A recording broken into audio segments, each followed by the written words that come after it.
Our next talk on State of SSL on the Internet in 2010, and it's presented by Ristic, Director of Engineering for Web Application Firewalls and SSL at Qualys. Please give a warm welcome to Ivan. Thank you. So I'm going to talk today about SSL and in particular about our survey of how SSL is currently used on the Internet. What you can see on the screen right now is the agenda. Although it's slightly misleading, I have about 50 slides, which is way too many. So I'm pretty much going to skip to the first half of the talk and leave the slides there for you to use later. And then I'll spend most of my time on the actual survey results, which are really fascinating. There are about 20 slides in the survey, which are packed with information. And we will go through every single of those slides, and I will comment on the results. So just quickly about myself to give you a reason why you should listen to me. I've spent quite a few years working in security right now, by now. And basically what I like to do is pick on a topic that's not really very popular or covered by other people, and then look deep into it and try to figure out. In a way, I do it as a way of educating myself, because there's no better way to learn about the technology than to go deep and learn everything there is about it. So this is how I came to work on SSL. Like a year and a half ago, or 2 years ago, I wanted to revisit the topic, and I realized that actually there is so little written, so little information about SSL out there for people who are not necessarily interested in the protocol itself, but in using it. And one thing led to another. So what eventually happened is that we started this research effort, which we called SSL Labs, which is just a website, a non-commercial effort where we try to make sense of SSL. So the survey that I'll be talking today is about that and making sense about SSL. So if you go to the SSL Labs website, you will find that we have a number of interesting projects. For example, on the screen you can see the SSL fail model, which is very helpful if you want to understand in which ways SSL can fail. And there are other projects. Most interesting one is the SSL rating guide. One of the first things I realized when starting to look into SSL is it's very difficult actually for normal people who are not SSL expert, to understand if a particular server is configured well or not. So this is how the SSL rating guide was born. And the idea was to have a decent methodology that will basically sum up a configuration of a particular SSL server into a grade. And as you will see later on, the good thing about doing this is that if you give people a single grade, which is a letter from A to F, it's very easy for them to understand if they're doing things well, even if they don't know much about SSL itself. Now, the guide is not an attempt to kind of come up with a perfectly accurate grade, but its main purpose is just to convey a meaning and allow us to compare the configuration of different SSL servers and point and say which server is better configured. Also, what the rating guide does not cover is it doesn't look into the cost, interoperability issues, or performance issues of SSL, which sort of would make it into a much larger project. So the thing about the SSL rating guide, we basically use it as a foundation for our assessment engine. And I think this is the best part about the SSL Labs website, which is a free assessment tool where you can go to the website, you can type in the domain name of your SSL server, and then the tool will actually go inspect your SSL configuration and tell you everything that you need to know about it. So I have some partial screenshots for you here. So you can see that the goal of this assessment tool is to give you the grade. So at a glance, you can find out what's going on. And then also, you will be given full details of every single aspect of the SSL configuration. I imagine we have about 200 data points that we collect from every SSL server. And the test itself is quite comprehensive. So I think there's about 2,000 packets or 200 TCP connections and 250 kilobytes of data that we exchange with every SSL server that we test. Furthermore, we will also look into all the servers that are behind a single domain name, and we will point to inconsistencies in configuration among them. So part of my reason for being here today is that we want to raise, generally speaking, raise awareness about SSL misconfiguration problems, and we want to get as many people as possible to visit our online website and test their own sites. However, we also realized that no one has really looked into how SSL is used worldwide. And then we decided to use the same assessment engine that we have and run it against as many SSL servers as possible. To build the assessment engine is not a trivial task. The one that we have online, we probably spent a year perfecting, because it's one thing looking at reading the documentation and the RFCs and building something from that. It's an entirely another problem actually looking at how things work in real life. So the long period during which the engine was online allowed us to really identify these real-life issues and fix them before we undertake our SSL survey. Anyway, so that's a very quick introduction into SSL labs.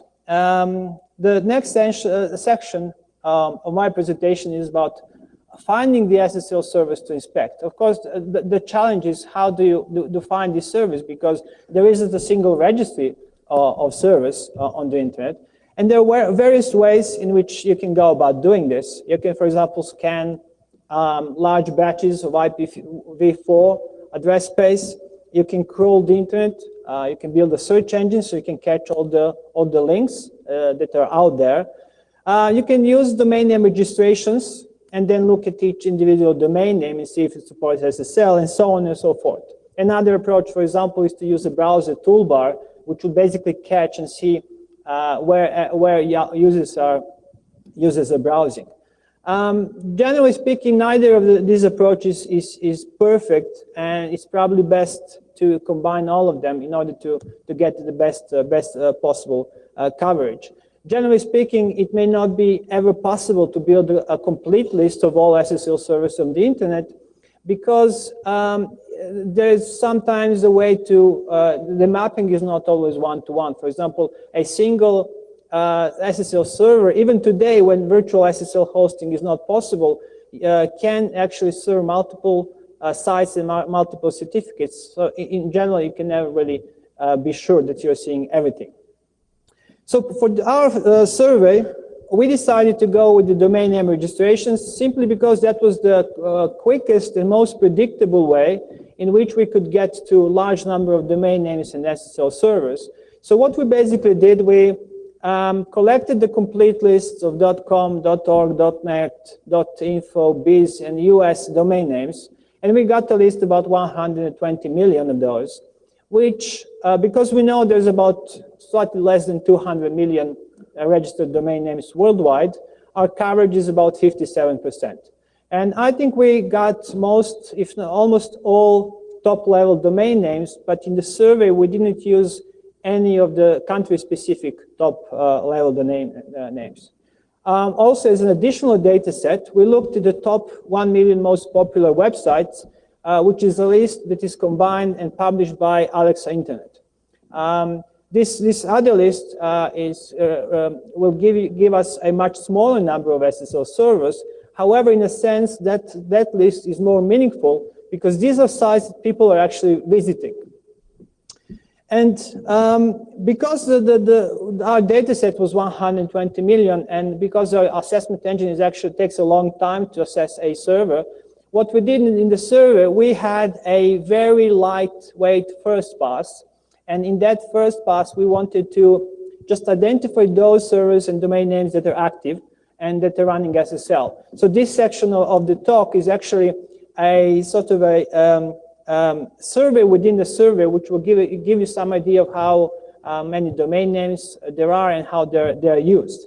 So for the lightweight pass, we built a very simple assessment program, which basically uses as few packets as possible, doesn't complete even a single SSL handshake, because we had so many domain names to scan. And we managed to build a single process tool that used 2,000 threads running in parallel that allowed us to achieve a speed of about 1,000 domain names per second, and which was quite a good speed, which allowed us to scan all the 120 million domain names in about a day and a half. This speed can probably be further improved, but for us there wasn't a reason to do that because what we had was fast enough. And here are the results.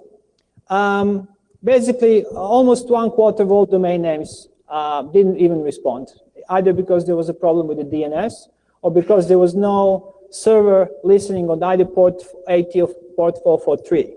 So that's what left us with about 92 million domain names. And then we continued to drill into these results and narrow down the numbers as we go on further, because our goal for the survey is to find those certificates and SSL servers that are actually used and people intended to use. So our logic was that if we look at certificates that we get and compare the name in the certificate with the domain name that we are looking at, and if there's a match between these two names, then we found the certificate that we can look into deeper. So we looked into the active domain names. Most of them, almost all of them, responded at port 80, and only about more than a third responded on port 443. But even those that responded port 443 didn't offer SSL. Only 2/3 actually had SSL running, and 1/3 had protocols other than SSL. This is not unusual because port 443 is usually open on firewall, so people use it for, it's very handy because it's always there. Most of these non-SSL servers are just plain text HTTP, although we have found quite a large number of secure shell servers there as well.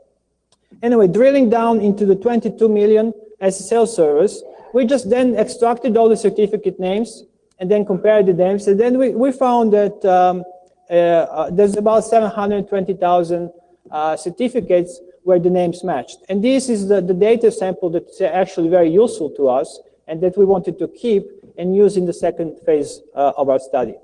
Just as a way of comparing things, the pie chart on the right, donut on the right, is the same analysis of the Alex's top 1 million domain names. So you can see that, relatively speaking, almost 1/4 of all top 1 million websites actually have SSL, proper certificate names that match the domain names, which also makes sense because in our large sample, there are all sorts of domain names, most of which are probably parked.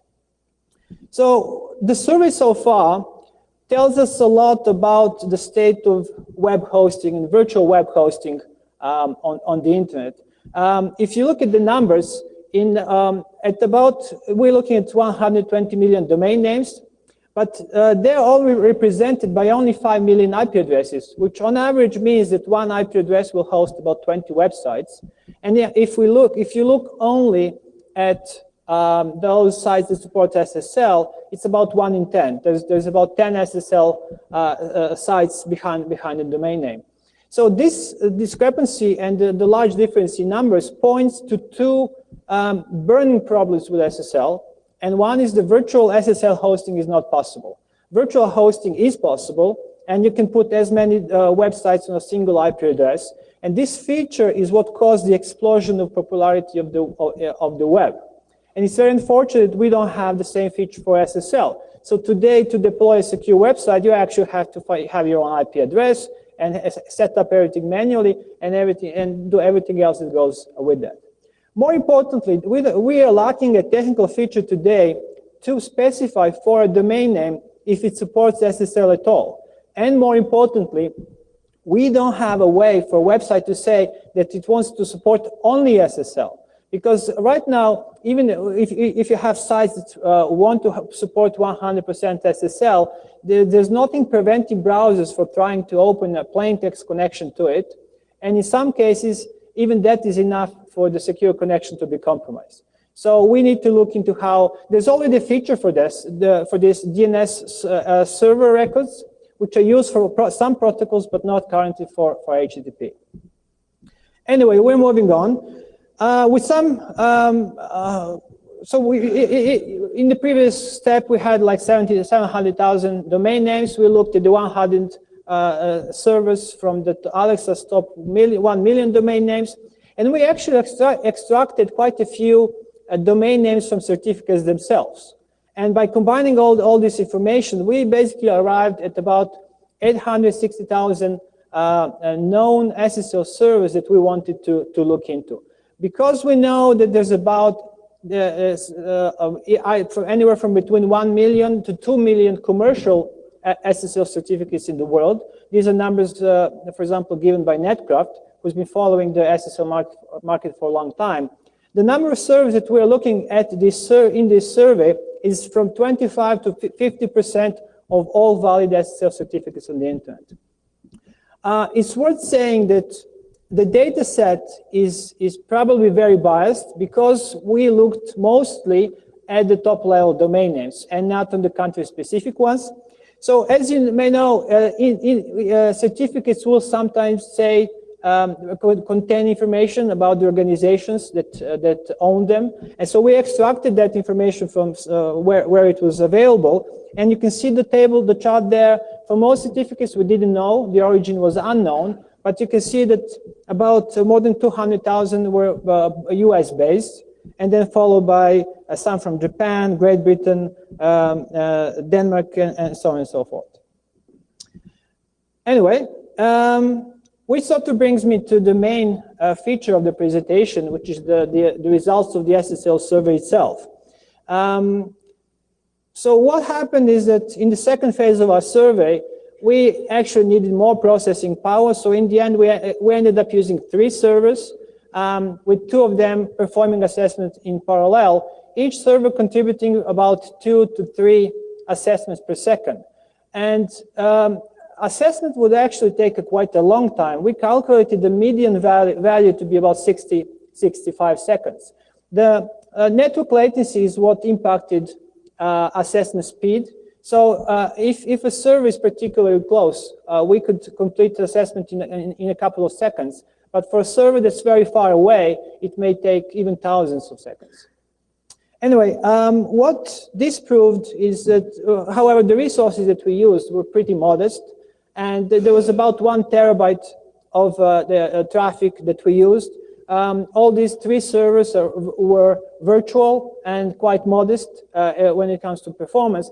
So by far, the biggest resources that we used was time. So, and I estimate that I've spent anywhere from 1 to 2 months full-time working on the study, making sure that everything works well, and validating results and fixing small issues and making sure that the results that we get are correct.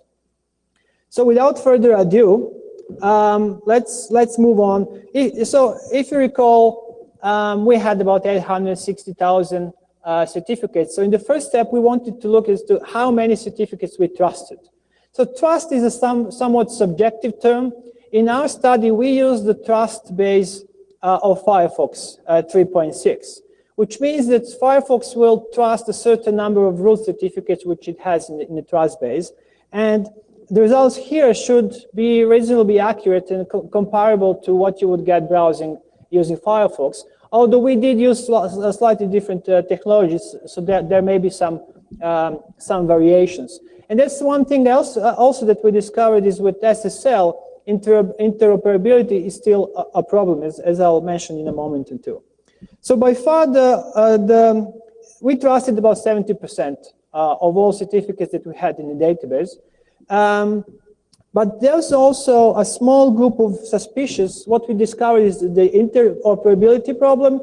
It seems that the Java implementation of SSL has some problem with certificate issued by a certain certificate authority. And so we think the overall number of trusted certificates is about 72%.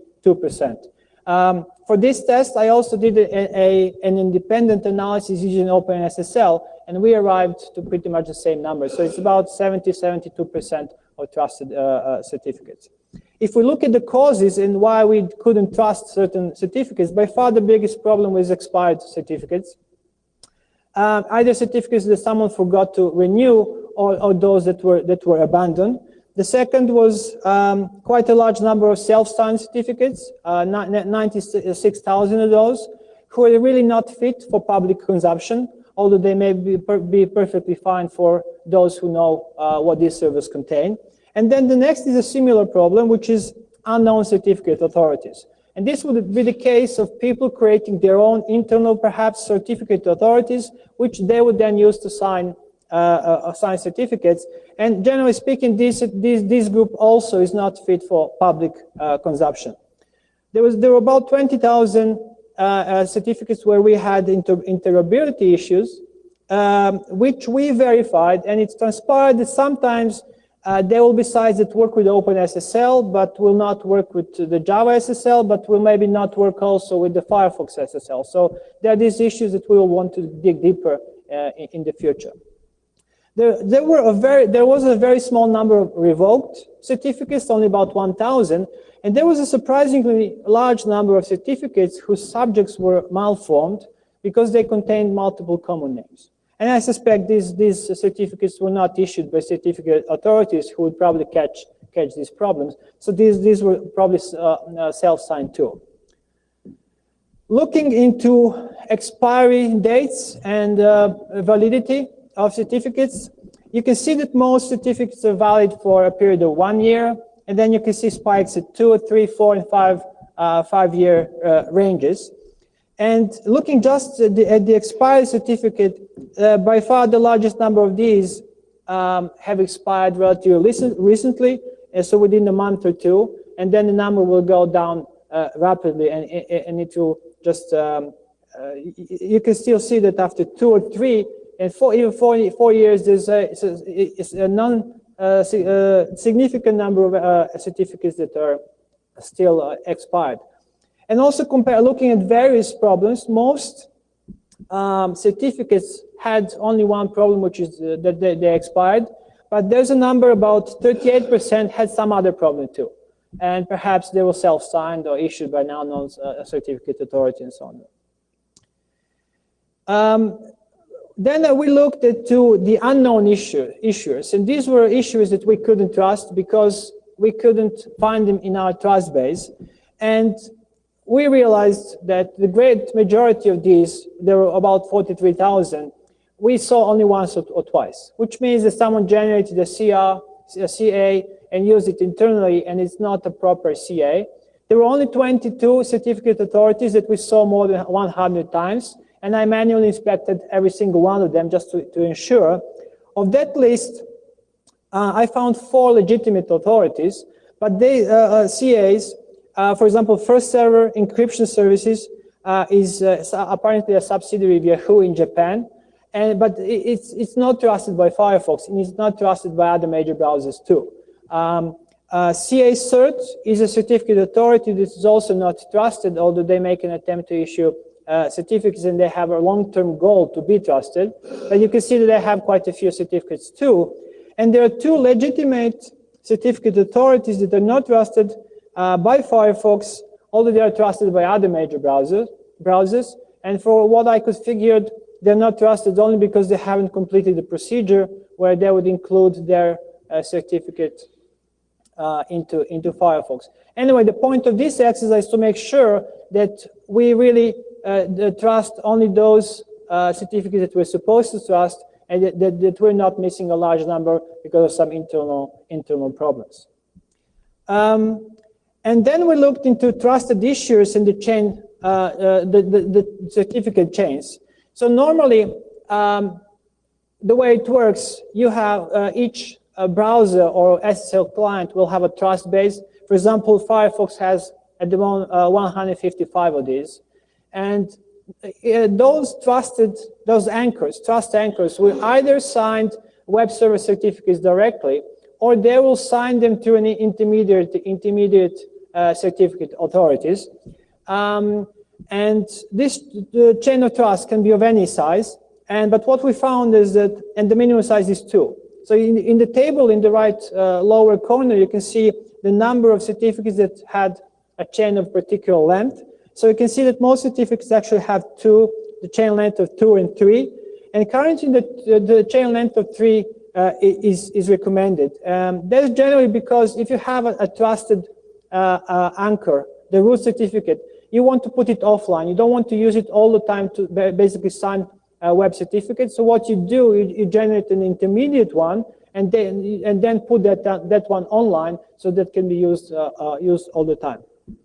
So one interesting point is that although we saw 429 certificate authorities, they only led to 78 trust anchors out of 155 that we had in our trust base, which is about only 50%. So even with Firefox, only 50% of trust anchors were used. So, and then we looked into these chains to see whether they're correct. We found that, strictly speaking, most of them are correct, and there's a small number of certificates of chains that are incorrectly formed for 2 reasons. There's often, so you can see about 6% of these are not correctly formed because they're missing intermediate certificates.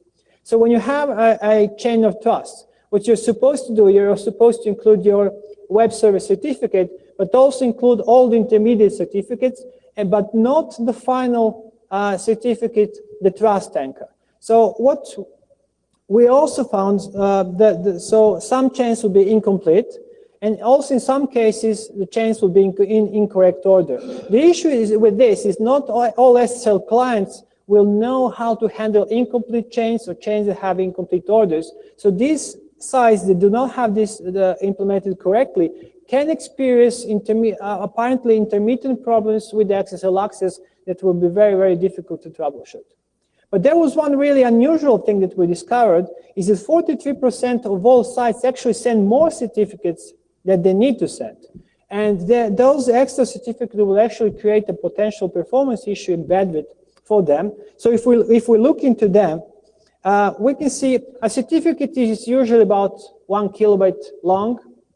So if you send an extra certificate, that increases the size of your SSL handshake by about 1 kilobyte. And what's very important about TCP connections is that initially they start off slow, and they sort of ramp up speed as the number of packets is exchanged. So the bottom line here, the sooner you complete the SSL handshake, the sooner you will start receiving actual data. If you have a handshake that's too long, then that will take more packets, and then the whole handshake will take actually quite a longer time. So you can see that quite a few of these certificates servers send more certificates than they should, and no single. You can see in the table on the right, the first column displays the actual number that we saw, and the column to the right actually displays the number of certificates we should have seen. You can see that no server needs to send more than 5 certificates, but there was actually quite a large number of sites that send more, and there was even one site that sends 116.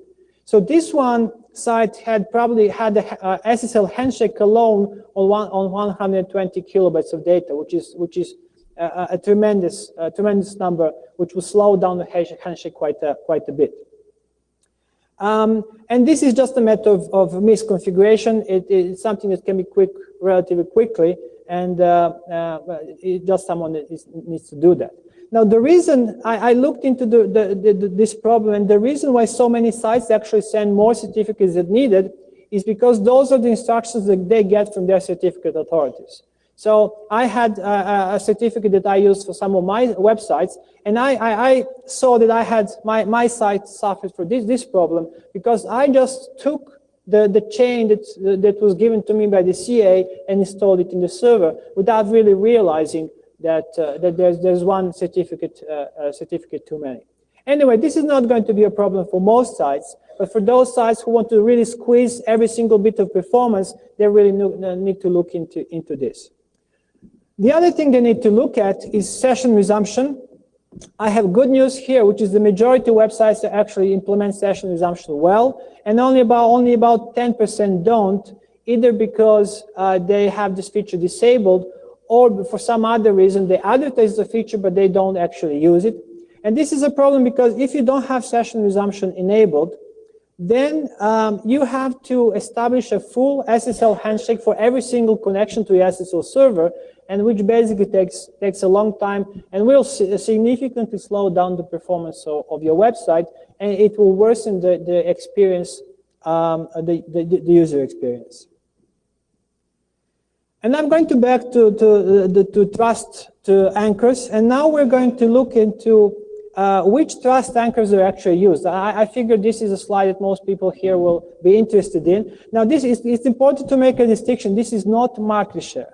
So although some of these trust anchors that I have listed here are certificate authorities that issue certificates directly to end users, some of these may not be, and because they will only work with other intermediate CAs, or also some companies have multiple trust tools, and they will appear many times in the same list. But the point of this slide is to actually look as to how many certificate authorities do we need to trust. Because as you may know, there's a discussion in the SSL community because the size of the trust base is exploding. And the issue is that there's no delegation when it comes to certificate authorities. Any CA can sign any domain on the internet. So even some obscure CA that you've never heard about and that virtually no one uses can sign the certificate for the largest website on the internet. So that sort of erodes our trust in the whole system. So we can see that only this trust anchors that I have listed on this slide we used to sign 90% of all certificates that we had.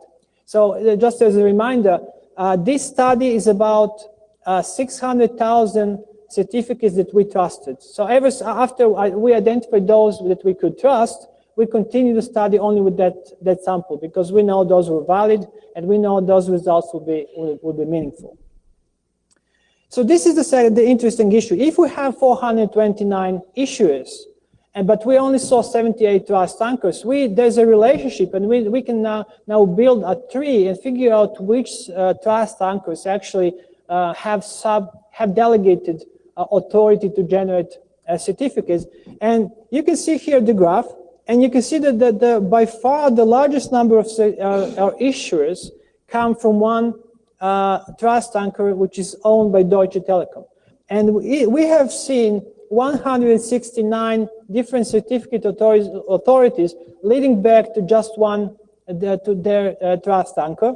And then you have a couple of others, such as CyberTrust and UTN, having 48 and 29 delegated certificate authorities from them. So the thing is, this is in the sample of 600,000 certificates we did see.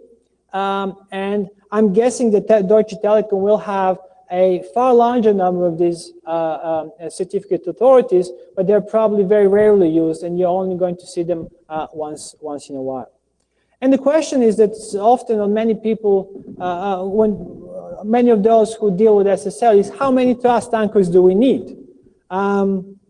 And I made that calculation. So you can see here that with having only 11 trust anchors, you can cover about 90% of the 600,000 certificates that we looked at. By having 23 trust anchors, you go to 99.1%, and by having 42, you go to 99.9. Now, this is, of course, very subjective, and if you recall, our data set is skewed towards global domain names. So someone in Japan may have a different picture, and someone in some other country, perhaps people in different countries will have different certificate authorities that they use. So the exact number usually, so I reckoned that every one of us will need between 10 and 20 certificate authorities, but the exact number may vary depending on which site you visit. From here on, we stop looking into sort of certificate and issuers, and we look into the protocols and the quality of the connection. So, and this is where we go deeper into SSL and TLS. So the important thing about certificates is their keys, and most of these keys are using RSA, the RSA algorithm, and in fact we have found only 3 certificates that use DSA. The good news is the key size is usually good, and by far virtually all certificates will use a key size of 1024 bits, and then 2048 bits, and there's a very small number of sites that actually use any of these other numbers. So we also looked, if some of you may recall, in 2006 was a problem with the way certificates were generated on the Debian operating system, and the problem was only discovered in 2008, which basically made all those certificates weak. And we have discovered that there's only about 99 of these left among the trusted sites that we saw. So that problem is pretty much gone. Although interestingly, there are still some sites who haven't really replaced the certificates, and they are still very vulnerable. And basically, SSL doesn't work for them. Looking further is the support for multiple domain names. I mentioned earlier that there isn't a way to have virtual SSL hosting. And so the next best thing is to actually make your certificate be valid for multiple domain names. And there are multiple ways to do that. One is to use a wildcard certificate, in which case you have a certificate that's valid for any number of subdomains. But there's also the alternative names field, which can contain any number of domain names, and they can also be wildcards too. This is a feature that can easily be abused, as you'll see later on. But the idea is that the wildcard certificates should only be used for those certificates that stay within the same department or the same organization, where same people control all these certificates. Because if you have 2 departments sharing the same certificate, one department can subvert the SSL connections of the other one. So you basically share the trust, which is something that not many people realize. So we looked into these certificates. Most are not, only 4.44% of the certificates are wildcard, and most of these are wildcard because the wildcard is the common name, but 1.72% also had the wildcard in the alternative names. And most will have just 0, 1, or 2 of these domain names. And there's a small number of certificates that have a ridiculously large number of alternative names. So you can see on the top of the list is one that has 252 domain names. And then there are those that have 191, 153. But the certificate that has by far the largest number is one that we didn't trust, but has 354 different domain names. So this is clearly an abuse of the system. The issue with having so many domain names in the certificate, apart from the shared trust, is that the certificate grows in size, and if you recall, increases the overall size of the handshake, and then slows down everything. Another very important thing is that only 35% of all certificates were actually valid for the domain name with and without the www prefix.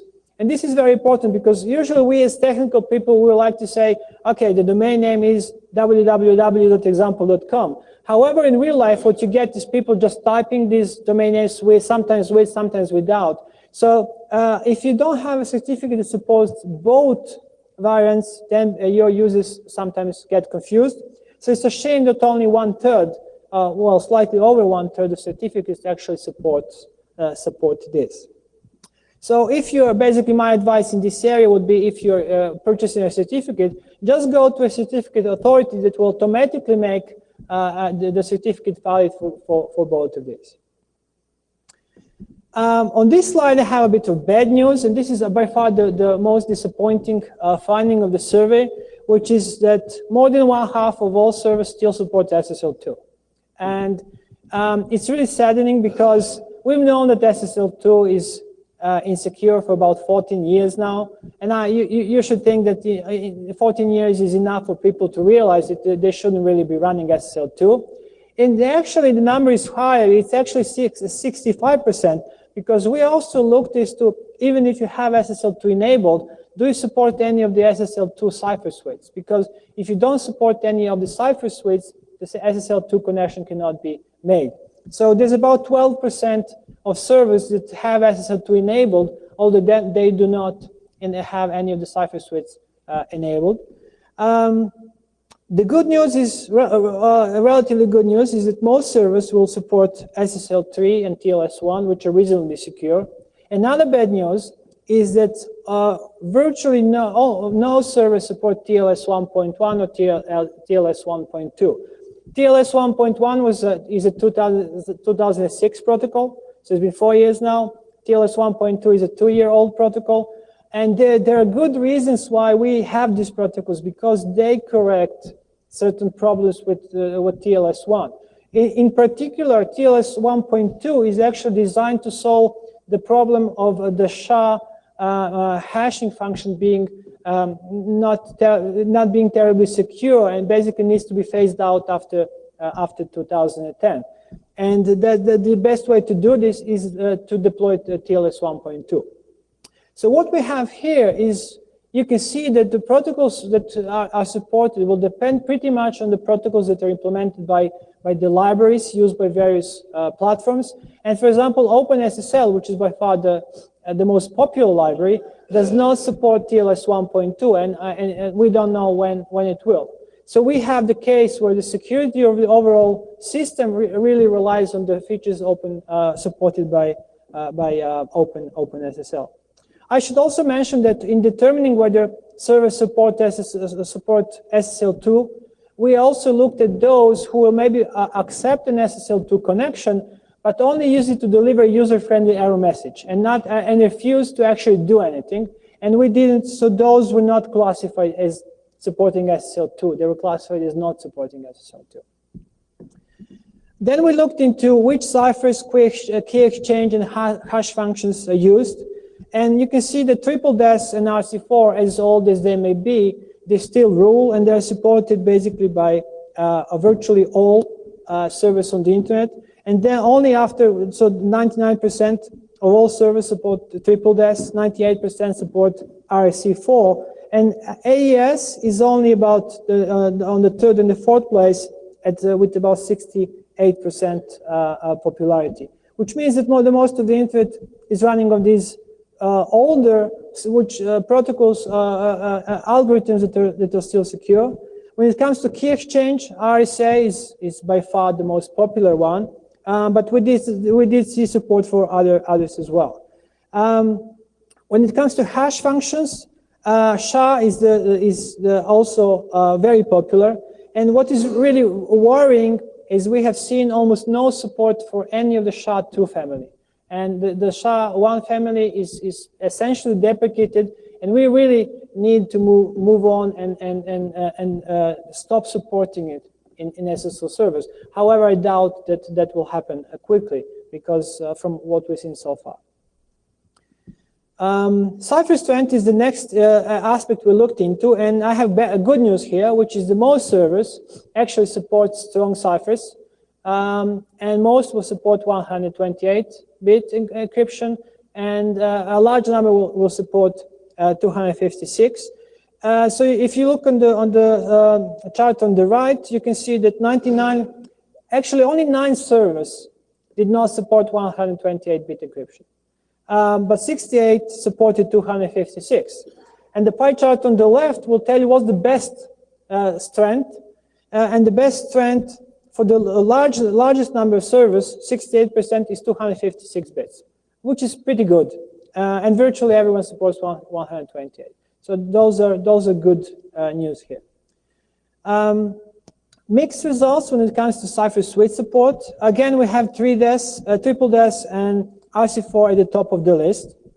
And what we looked here is that there's a feature of SSL and TLS that allows servers to take responsibility and choose which cipher suite will be negotiated. However, it was disappointing to see that only a small number, well, a relatively small number of about 40% of servers took the opportunity to choose and select which cipher suite will be used. The majority, about 60%, actually would use the first server offered, first cipher suite offered by a client. However, more worryingly, looking at those that did choose to exercise their choice, and that's what the table in the left lower part is, we can see that at the top of the list we have two RC4 ciphers, which are pretty good. We have a triple DES, which is so-so, and then AES. But what is worrying that we have three cipher suites here that are weak. We have one with just a 56-bit DES encryption, and we have two further cipher suites which use weak key exchange and also use weak encryption. So what is worrying here is that these servers are actually actively choosing bad cipher suites. So what leads me to conclude, at the moment, it's actually better to leave cipher suite selection to clients, because what I've seen in this service so far is that browser vendors are actually far better today at choosing which protocols and which cipher suites to support. And whereas server side vendors, not as much. They will basically support all protocols because that's easier for them for interoperability. Because if you have your default settings that support all protocols and support all cipher suites, that's the best for them support-wise, but it's not best for us security-wise. And so this leads me to a slide which aims to summarize the survey so far, and which is where we basically assessed the configuration of every server and gave it a grade. And we discovered it's only about 1/3, or slightly more, 39% of all servers that were looked at are well configured. And I reckon these are the servers where someone actually actively looked at how they're configured and made sure they are configured well. And almost 2/3 of the internet, we have a pretty badly configured SSL servers, which are probably just running with default settings, which is pretty disappointing. So this is the point of the SSL service. So what we would like to do is identify these people that have badly configured SSL servers and get them to fix this, because it can take as little as half an hour after you identify a problem to find where SSL is configured and reconfigure it that you receive an A grade. We have actually had cases of people having invalid certificate, getting a certificate, purchasing a certificate, reconfiguring their SSL site, everything in half an hour, and getting a very good score. I have about 1 or 2 slides left at the end for SSL connoisseurs. This slide discusses strict transport security, which is basically the cutting edge of SSL. I mentioned earlier on that the only way for sites to be really secure is to support SSL for 100% of the content that they offer. So but at the moment, almost the best thing you can do, if someone talks to you on port 80, you have to just redirect them to the secure version of the site. And that is the single weakest point. If someone sends a link to port 80, if there's an active man in the middle attacker there, he can take that one single non-encrypted request and hijack it and use it to subvert the entire connection. And he can actually trick unsuspecting users into never going to a secure area of a website. So there is this feature which is called strict transport security, which is basically a way of a website saying, I only want to support SSL. And basically it gives instructions to browsers to never ever contact the non-encrypted area of the site at all. So what we have found is that among the 600,000 certificates, only 12 different sites supported strict transport security. So which basically tells you this is how much people care about SSL today. and that we have a long way to go before the whole thing is made secure. My last slide with survey results is about secure and insecure renegotiation. And the problem with insecure renegotiation is the closest thing that we have discovered that's a flaw in the protocols. And it was discovered or made publicly announced late last year. And correct implementations have begun to appear about February this year. So what we have discovered is that at this time, there's about 1/3, 32% of all sites are still vulnerable to this particular problem because they support insecure renegotiation. Because I conducted several studies actually over a period of a couple of months, I can tell you that servers are currently patched at a rate of about 4% a month. So if you look at these charts, it's going to be at least 6 months before all the servers are patched. Well, that's probably never, all servers are probably never going to be patched, but it's going to be at least 6 months, maybe to a year before we arrive to a reasonably secure state. So the other servers either do not support renegotiation, which is also secure if you can afford to turn it off, although not all sites can, and about 20% of sites actually support secure renegotiation. So those were the results of my study. I have a conclusion slide with a couple of thoughts that I want to leave you with, which is basically the good news is that virtually all deployments support good key sizes, good protocols, and good ciphers. The bad news is that most deployments actually support bad protocols, bad key sizes, and bad cipher suites. After 14 years, we still have SSL 2 deployed. And even more worryingly, we are not seeing people adopting new protocols, which means that maybe in a year's time, we'll find ourselves in a serious problem, and maybe with further discoveries of insecurities, maybe in the SHA algorithm, we may find quite a large number of servers vulnerable to different attacks. So it basically takes a really long time for servers to be patched. Long term, I think our biggest problem with SSL is the lack of support for virtual SSL hosting, and I think that creates a hurdle that prevents SSL to spread further amongst the website. And I think the final conclusion of the study is that so much of the security configuration depends on the default configuration that vendors ship with, and that we have to find ways to motivate them to ship with better default configurations, and we have to find ways to motivate library implementators to ship with better protocols and disable the bad ones.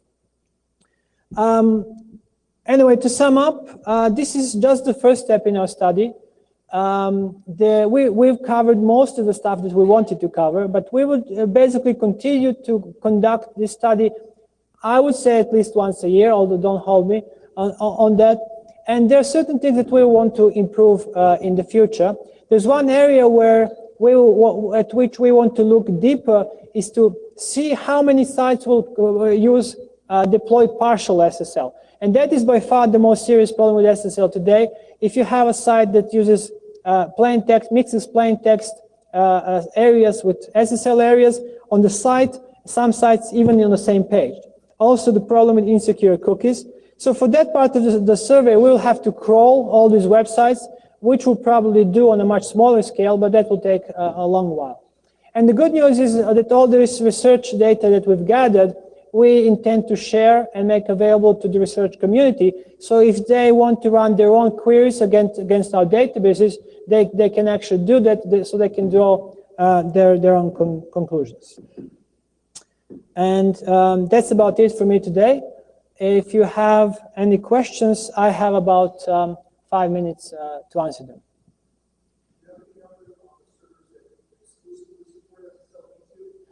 6,320.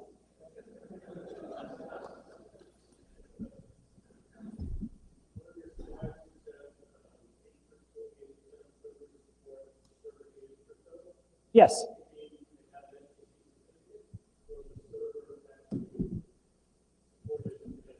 just the certificate. So we looked into the Netscape implemented variant and the Microsoft ones, and only 8% of the certificates supported it. We didn't test the actual upgrade process.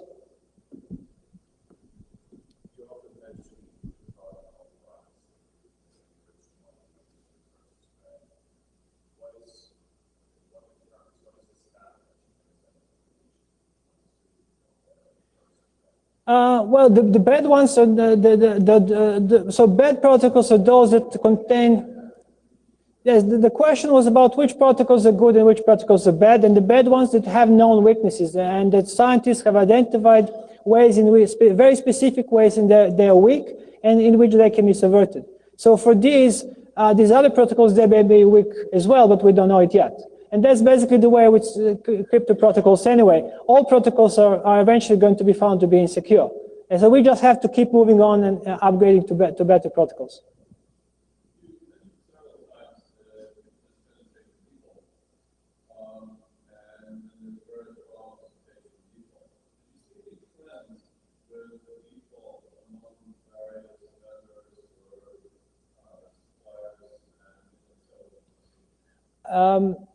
So the question was about whether there were differences in configuration between different vendors. We haven't looked into it.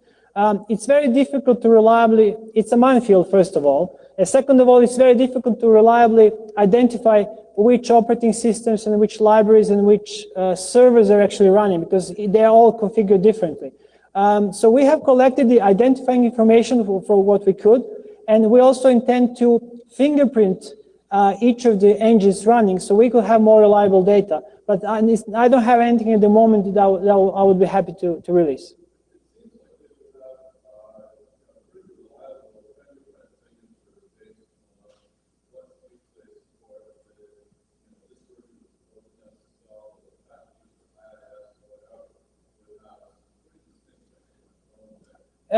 Maybe, but you have to remember that Apache is used, OpenSSL is used by various web servers and possibly in different ways. So we couldn't really identify which version of Apache, or maybe which distribution of Apache. So Apache running on Red Hat could be configured in one way, Apache running on Debian in another way. So then that's when the numbers will stop making any sense. So that's why we chose not to go into it, at least not at this time. Yes, sir.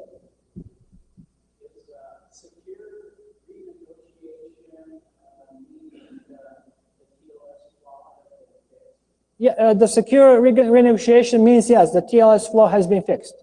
So the implementation has been patched.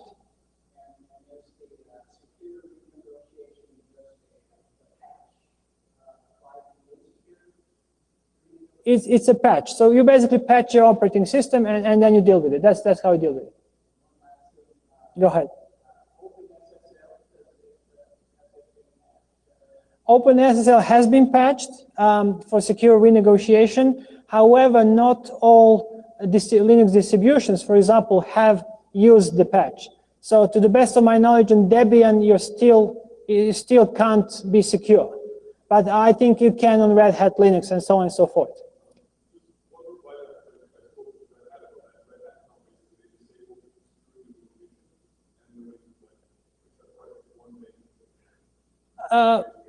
Most platforms, their initial response, because it was 6 months before we had a solution for this problem, because the RFC had to be written, and the solution has to be, the committee had to come up with a solution. So the first action was to disable renegotiation.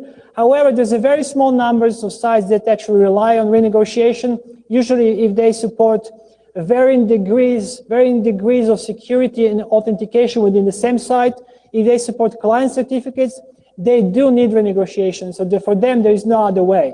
But I think the large majority of sites can just disable renegotiation safely. I should also say that we are only able to test for client-initiated renegotiation, and there's also a server-based, which is not possible to test for. Okay? Thank you very much for being here. I hope you enjoyed the talk.